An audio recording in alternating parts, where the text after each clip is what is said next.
¿Existen vidas pasadas o son memorias del inconsciente? ¿Es verdad que durante una regresión vas a ver a alguien que fuiste en el pasado? ¿Es verdad cuando te dice alguien que fue un guerrero romano? ¿Es verdad que la gente puede ubicarse en otros tiempos y otros espacios y pensar que eso es un tema de la reencarnación y que incluso eso sea prueba de que existe? Vamos a hablar sobre esto aquí en Calvet Desarrollo Transpersonal.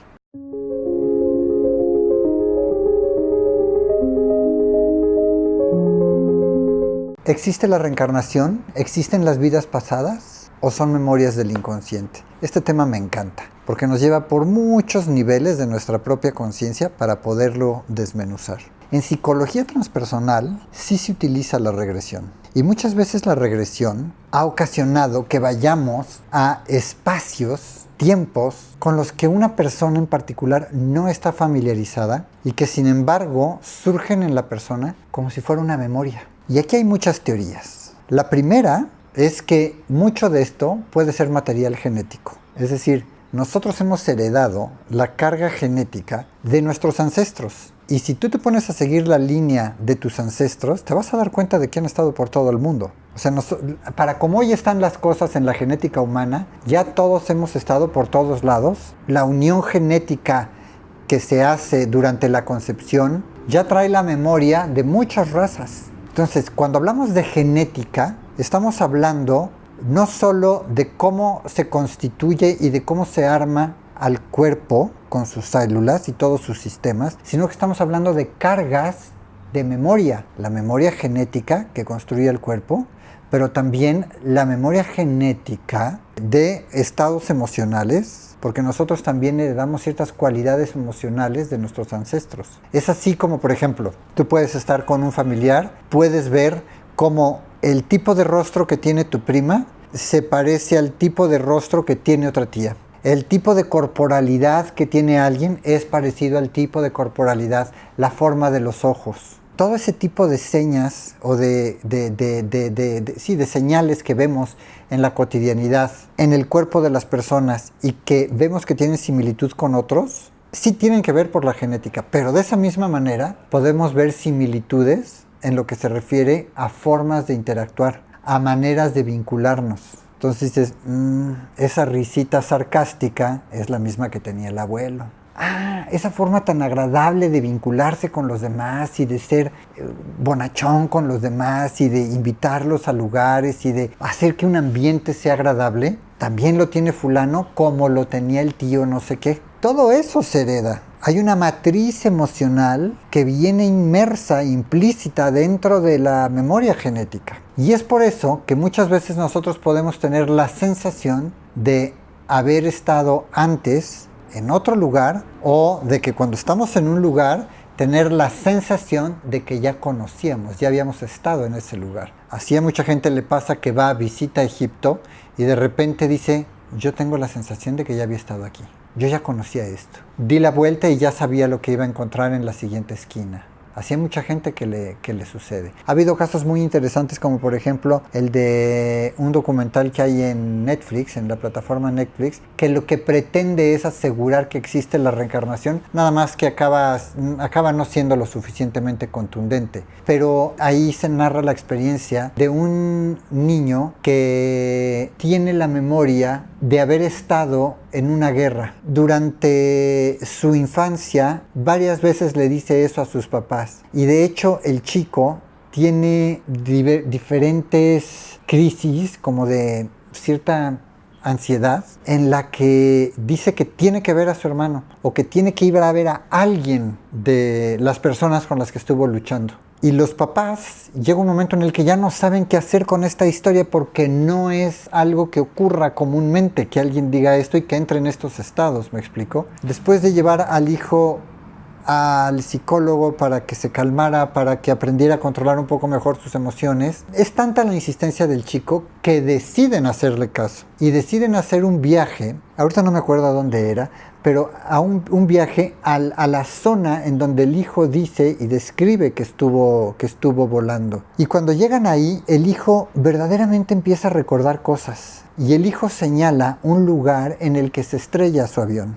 Y dice, aquí se estrelló mi avión y yo era el piloto fulano de tal. sí existían los registros de ese piloto y sí existían los registros del choque de un avión en esa zona. ¿Por qué ocurre esto? Sigue siendo enigmático, pero no significa literalmente que ese niño haya sido aquel piloto. Eso es algo sumamente difícil de aseverar. Digo, cualitativamente podríamos decir que sí, así en términos abstractos. Pero en términos concretos, objetivos, de tener las riendas de la verdad en la mano, eso es muy difícil de aseverar. También hay otras experiencias, por ejemplo, en las que otras personas a lo largo del planeta, han aseverado conocer culturas en las que estuvieron antes. Alguien nace en India y dice que conoce la cultura de los mayas, o alguien nace en México y dice haber conocido la cultura hindú, y entonces la empieza a describir y describe a sus dioses y demás. Tenemos que entender que hoy la genética humana, a lo largo de toda nuestra especie,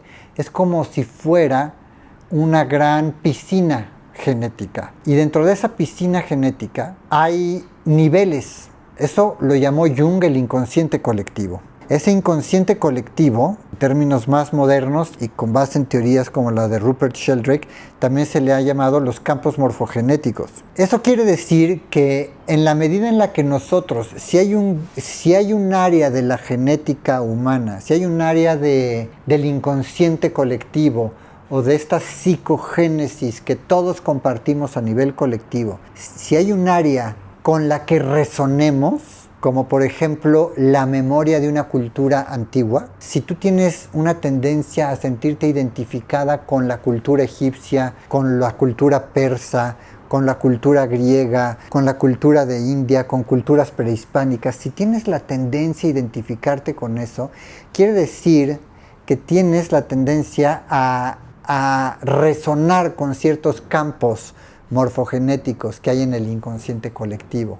Y si tu inconsciente individual es lo suficientemente poroso, déjame llamarlo así, entonces puede absorber ciertas tendencias y ciertos gustos que tengan que ver con aquellas culturas, con aquellas memorias, con aquellas formas de vida.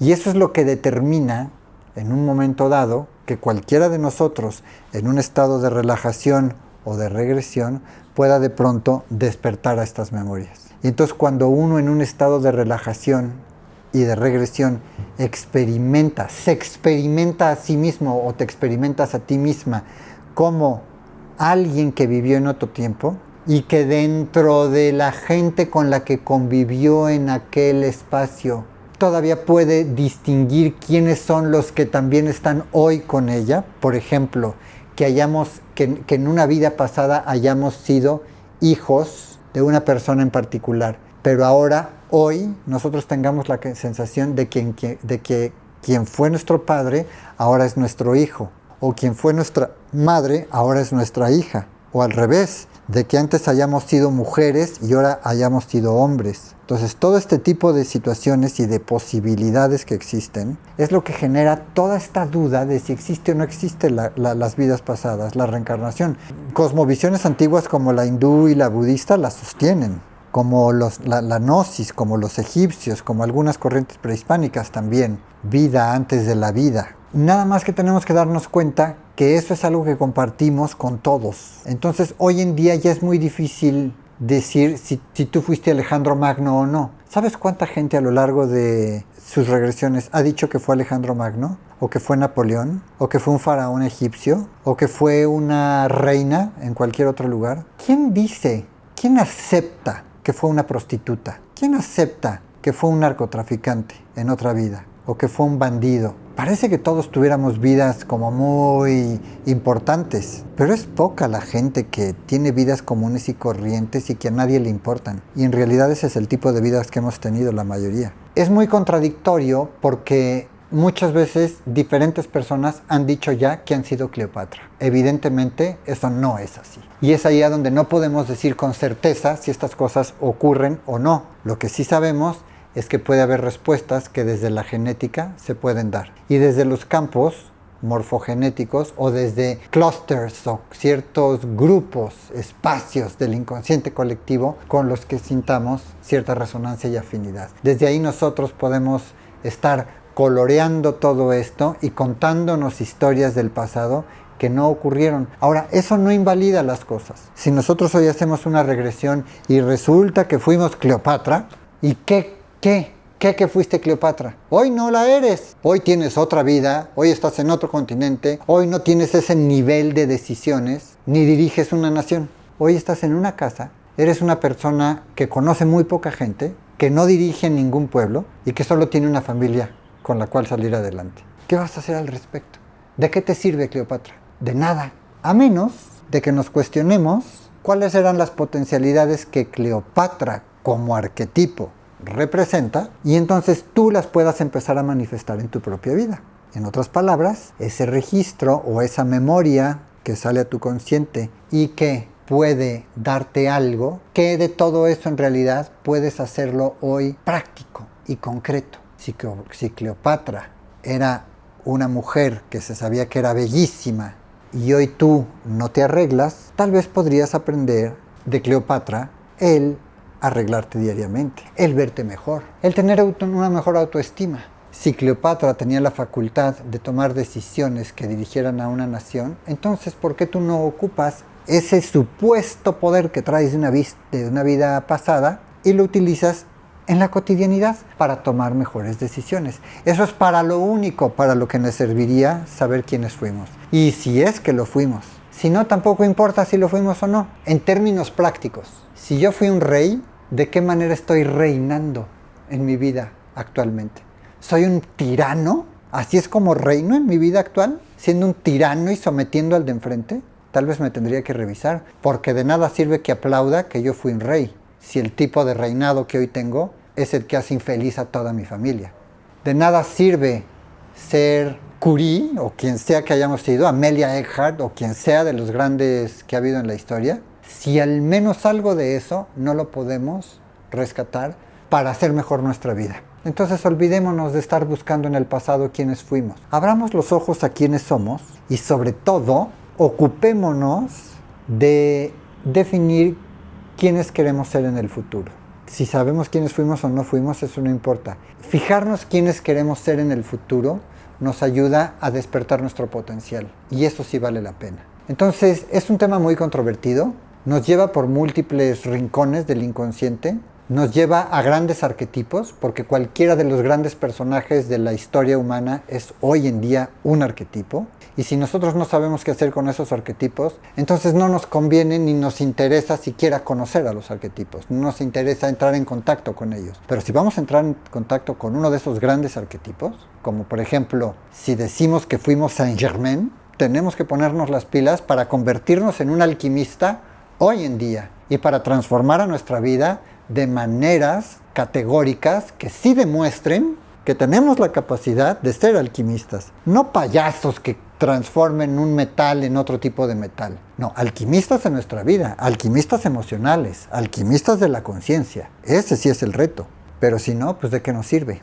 ¿De qué nos sirve? De nada. Psicológicamente, este es el verdadero trabajo. ¿Qué me está regalando un arquetipo para poderlo llevar a cabo en mi vida práctica? ¿Cómo enriquece mi vida? ¿Cómo enriquecen mis relaciones? Yo tuve la oportunidad de estar con Chris Griscom, que es una sanadora brutal del desierto de Nuevo México. Y uno de los trabajos que la caracteriza a ella es este trabajo que ella conoce como multiencarnacional. Esto quiere decir que el alma ha encarnado múltiples veces a lo largo de la historia humana. Y por supuesto así es. El alma humana como tal sí lo hace. Pero nosotros como ego, como este yo que hoy soy, no necesariamente este ego se acaba cuando se acaba esta vida. Pero el alma sí lo hace. De manera que el alma, cuando retoma esas experiencias que ha tenido antes, para lo que lo hace es para diluirlas, no para identificarse con ellas. Si hoy yo me entero que fui Napoleón Bonaparte, mi verdadero trabajo es diluir a la memoria de Napoleón. No porque haya sido bueno o malo, sino porque ya fue. Ahora la pregunta es, diluyendo al Napoleón que alguna vez fui, ¿qué hago con la energía que libero y cómo la utilizo para ser alguien de mucho mayor impacto hoy en día? Ese es el verdadero trabajo a nivel espiritual o a nivel psicológico profundo. Y si hemos tenido experiencias traumáticas, También una regresión nos puede ayudar, no para saber quiénes fuimos, sino para liberar a la experiencia, sacarla del patrón que hoy pretende repetirse y recolocarnos por completo en un nuevo estado de conciencia que nos deje ya libres del victimismo o de ser los victimarios o de hacerla de salvadores que solo acaban violentados. Necesitamos entonces más conciencia y más entendimiento para ver cómo funciona nuestra mente, cómo la genética en estos temas es básica y cómo los arquetipos del inconsciente colectivo también determinan mucho de lo que nosotros hoy en día somos y de las identidades e identificaciones que decimos tener. No necesariamente hemos vivido antes y no necesariamente vamos a vivir en el futuro, existencialmente hablando. De manera que, ¿por qué no haces de esta una gran experiencia? En lugar de estar perdiendo el tiempo en quién fui o en quién seré. Si se trata de vivir al 100, pues vivamos al 100 aquí con todas las pilas puestas. Y si alguna de esas memorias nos llega, entonces obtengamos de ella la lección y movámonos hacia un futuro, pongo entre comillas futuro, porque en realidad el futuro no es más que un territorio en el que nuestro propio potencial se va a desarrollar. Enfoquémonos en eso, en desarrollar nuestro potencial.